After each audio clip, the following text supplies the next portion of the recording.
ஓம் ஸ்ரீ குருபியோ நமக. நன்றாக குரு வாழ்க, குருவே துணை. பரபிரம்ம ருத்ரகாயத்ரி ஞானஸ்தலத்தின் நண்பர்களுக்கு வணக்கங்களும் வாழ்த்துக்களும் கூறி, நவகிரக நகர்வுகள் என்கின்ற தலைப்பில் இப்போ ஒரு மாத பலனாக நம்ம ஒவ்வொரு லக்னத்துக்கும் கொடுக்குறோம். அந்த வகையில் இப்போ துலா லக்னத்துக்கு இந்த பதிவில் பார்க்கலாம். வைகாசி மாத பலன் மே 15லிருந்து ஜூன் 15 வரைக்கும். நம்ம லக்னத்திற்கு 8ஆம் வீட்டில் சூரியன் இருக்கார் ஒரு மாதத்துக்கு. ஸோ இதற்கான பலன்களை பார்ப்போம். இது மட்டும் இல்லை, 9 கிரகமுமே நமக்கு எப்படி இருக்குது, நமக்கு என்னென்ன திசை நடந்தால் எப்படி இருக்குது அப்படின்னு பார்ப்போம். இப்போ சூரிய திசை உங்களுக்கு நடக்குது. அது இல்லாமல் ஜென்ரலாக மாத பலன் அப்படின்னாலே சூரியன் தான் நமக்கு 8ஆம் வீட்டில் இருக்கார். அவர் முதல் 10 நாட்கள் மே 25 வரைக்கும் சொந்த நட்சத்திரத்தில் இருப்பார். அப்போ எதிர்பாராத ஆதாயம் உண்டு, எதிர்பாராத புதிய நபர்கள் சந்திப்பு உண்டு, எதிர்பாராத நட்பு வட்டாரம் மட்டுமல்ல, ஒரு வெற்றி கிடைக்கும். நம்ம இவ்வளோ நாள் கஷ்டப்பட்டுட்டு இருந்ததுக்கு தீர்வு கிடைக்கும். ஒரு வழக்கு இருக்குது, அதில் ஏதாவது வெற்றி கிடைக்குமா, அல்லது ஒரு மறைமுக தொல்லைகளை அனுபவிச்சுட்டு இருந்தோம், அதிலிருந்து வெளியே வருவோமா, இப்படியெல்லாம் சிந்திச்சுட்டு இருந்தவங்களுக்கெல்லாம் எதிலும் வெற்றி அப்படிங்கிற விஷயம் இந்த 10 நாளில் நடந்துடும். இந்த மே 25லிருந்து ஜூன் 8ஆம் தேதி வரைக்கும் ஒரு 13 நாள் அது தொழில் சார்ந்த நன்மைகள்னு எடுத்துக்கலாம். நல்ல ஒரு மரியாதை, அங்கீகாரம், அந்தஸ்து கிடைக்கும், வளர்ச்சி கிடைக்கும். ஆனால் டயர்டாக இருக்கும், உழைப்பு அதிகமாக இருக்கும். ஆனாலும் கூட நம்ம கௌரவத்துக்கு நல்லது, ப்ரொமோஷனுக்கு நல்லது. அனைத்து விதமான தொழில்கள், இப்போ நீங்கள் விவசாயத்திலிருந்து பயிர் தொழில் மற்றும் பால் வியாபாரம், ஹோட்டல் தொழில், இது எல்லாத்துக்குமே நல்லா இருக்கும். ஏன்னா நமக்கு 10ஆம் அதிபதியே சந்திரன் தான். இந்த 13 நாள் சந்திரன் ஆதிக்கம் பெற்று விளங்குகிறது. ஜூன் 8ஆம் தேதியிலிருந்து ஜூன் 15ஆம் தேதி வரைக்கும் 7 நாட்கள் நமக்கு செவ்வாயினுடைய ஆதிக்கம்.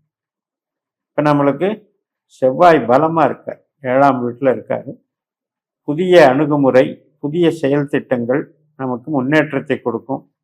சிவில் மெயினாக மேஸ்திரி ஒர்க் பண்ணுறது, கன்ஸ்ட்ரக்ஷன் ஒர்க் பண்ணுறது, ஸ்பேர் பார்ட்ஸ் இண்டஸ்ட்ரி நடத்துறது, பூமி வழி ஆதாயம், ரியல் எஸ்டேட்டு, எல்லாத்துக்குமே நல்லாயிருக்கும்.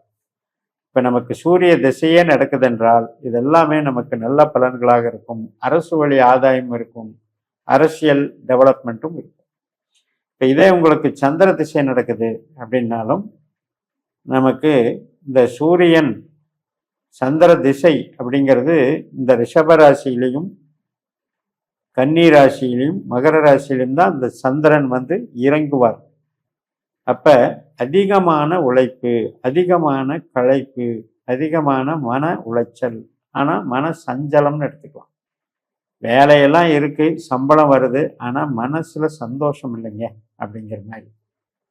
அது ஒரு பக்கம் வீட்டில் வந்தால் உறவுகள் சார்ந்த வகையிலையும், தாயாராகட்டும், தாரமாகட்டும், குழந்தைகளாகட்டும், ஏதோ ஒரு வகையில் நமக்கு சலிப்புகளை ஏற்படுத்துகிறார்கள்.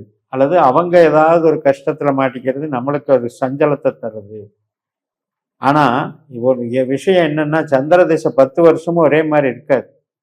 அதில் உங்களுக்கு புத்திகள், சுய புத்தி போயிடுச்சு, சந்திர புத்தி முடிஞ்சது அப்படின்னா செவ்வாய் நல்லா இருக்கு, ராகு நல்லா இருக்கு, குரு நல்லா இருக்கு, சனி புதன் கூட நல்லா இருக்கு. இந்த கேது சுக்கிரன் சூரியன் இது நடக்கும்போது மட்டும் கொஞ்சம் அந்த புத்திகள் நடக்கிறவங்களுக்கு கொஞ்சம் பிரச்சனை. அடுத்தபடியாக செவ்வாய் திசை எடுத்துக்கோங்க, அற்புதமாக இருக்கும். ரொம்ப டெவலப்மெண்ட்ஸு அற்புதமாக இருக்கும். புதிய தொழில்நுட்பங்கள், வளர்ச்சிகள் இதெல்லாம் நல்லா கொண்டு போகும்.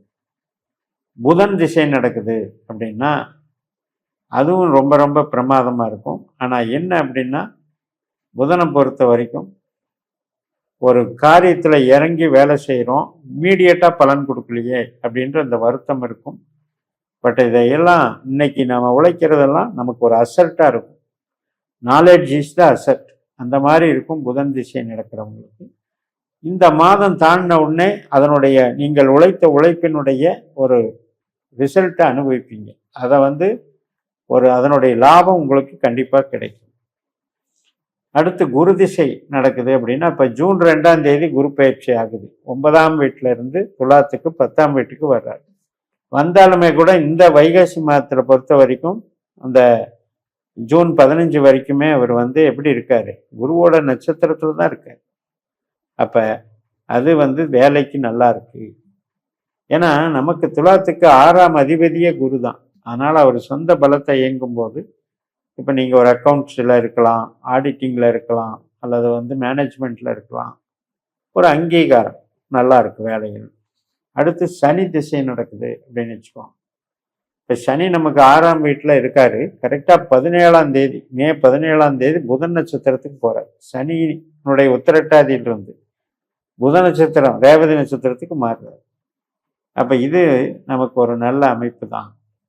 தொழிலுக்கு பலம் கொடுக்குது, பணவரவுக்கு பலம் கொடுக்குது, வளர்ச்சிகள் நன்றாக இருக்கிறது. ஏன்னா புதன் தான் நமக்கு பாக்கியாதிபதி.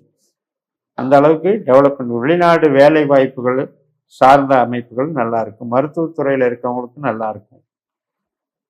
இப்போ ஆராய்ச்சி துறை இதிலெல்லாம் டெவலப்மெண்ட்ஸ் நல்லா நடக்கும். அதே நேரத்தில் கடன் சார்ந்த பிரச்சனைகள், ஆல்ரெடி வாங்கின கடனுக்கு பேச்சுவார்த்தைகள் கொடுக்கறதுல கொஞ்சம் மன உளைச்சல்கள் கொடுத்துட்டு எப்போ கடன் தீரும் அப்படின்ற கவலை. அதுபோக சில பேருக்கு கடன் வாங்கி கடன் கொடுக்க வேண்டிய நிலைமை, இதெல்லாம் கொஞ்சம் பார்த்துக்கணும். அடுத்தபடியாக ராகு திசை நடக்குது நமக்கு. துலாத்துக்கு 5ஆம் வீட்டில் கும்பராகு.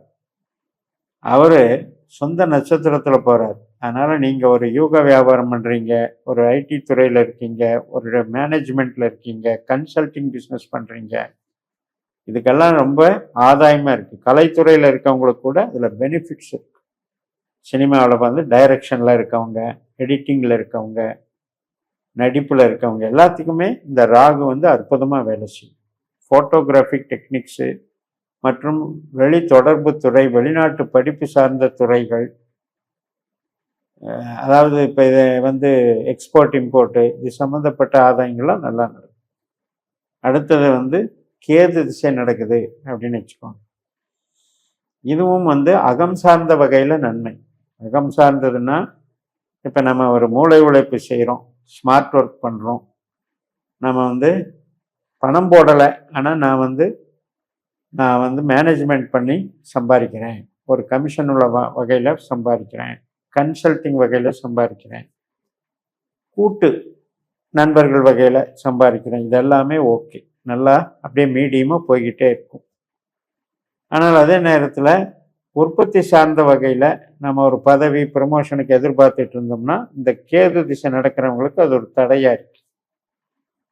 அதே நம்ம வேலை பார்க்குறோம் ஒரு இடத்துல அப்படின்னா வேலைக்கு பிரச்சனை கிடையாது. சில பேருக்கு ரிட்டையர்மெண்ட், வேலை முடிஞ்சு கேது திசையில் ரிட்டையர்மெண்ட் ஆகிறவங்களுக்கு அது பெனிஃபிட்ஸாக இருக்கும். அகம் சார்ந்த நன்மைகள் அப்படின்னாலே ஆரோக்கியத்துக்கு நல்லது, ஆயுளுக்கு நல்லது, உறவுகளுக்கு நல்லதுன்னு அர்த்தம். அந்த வகையில் கேது ரொம்ப ரொம்ப சப்போர்ட் பண்ணுவார். இப்போ சுக்கிர திசை நடக்குது அப்படின்னு நடக்கும் பொழுது சுக்கிரனை பொறுத்த வரைக்கும் நம்ம லக்னத்துக்கு அதிபதி. அவர் ரிஷபத்தில் இருப்பார், மிதுனத்தில் இருப்பார், கடகத்தில் இருப்பார். இந்த காலகட்டங்களில் இது எல்லாமே நமக்கு நன்மை தான், வளர்ச்சிகள் தான். சுக்கிரனுடைய வலிமை பொதுஜன தொடர்புல இருக்கு, நம்மளுடைய அறிவை வெளிப்படுத்துறதுல இருக்கு, அதே மாதிரி நமக்கு கிடைக்கக்கூடிய வெற்றி வாய்ப்புகள்ல இருக்கு. அதையெல்லாம் நல்லா உருவாக்குவார் இந்த சுக்கிர திசை. அதுல ஒரு 10 நாள் மட்டும் முதல்ல கொஞ்சம் கவனமா இருக்கணும். 10-15 நாள் ஃபர்ஸ்ட் ஹாஃப் ஃபுல்லா கவனமா இருக்கணும். ஏன்னா நமக்கு ரிஷபத்துல 8ல் போவார் சுக்கிரன்.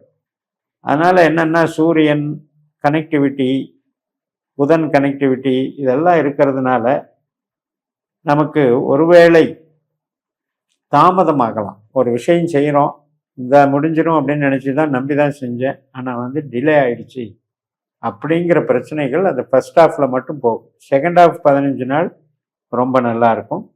ஸோ ஜூன் 1லேருந்து ஜூன் 15 வரைக்கும் துலா லக்னம் மிக மிக மகிழ்ச்சி அடைவார்கள். அதற்கு முன் 15 நாளில் கொஞ்சம் கேர் எடுத்துக்கணும். ஆரோக்கியத்திலையும் பொருள் சார்ந்த விஷயங்களிலும் கவனமாக இருக்க வேண்டும் என்று சொல்லி நிறைவு செய்கிறேன். இந்த சேனலை சப்ஸ்கிரைப் பண்ணி ஷேர் பண்ணுங்கள். உங்கள் தனிப்பட்ட ஜாதக பலாபலன்களை என்னுடைய வாட்ஸ்அப் நம்பரில் தொடர்பு கொண்டு புதிய முறை, நவீன நட்சத்திர முறையில் உங்கள் ஜோதிடத்தை, உண்மையான ஜோதிடத்தை, உங்கள் கேள்விக்கு கரெக்டாக பதிலளிக்கக்கூடிய ஜோதிடத்தை பயன்படுத்தி வெற்றி பெறுங்கள். உங்களிடமிருந்து விடைபெறுகிறேன். உங்கள் JMS. நன்றி, வணக்கம்.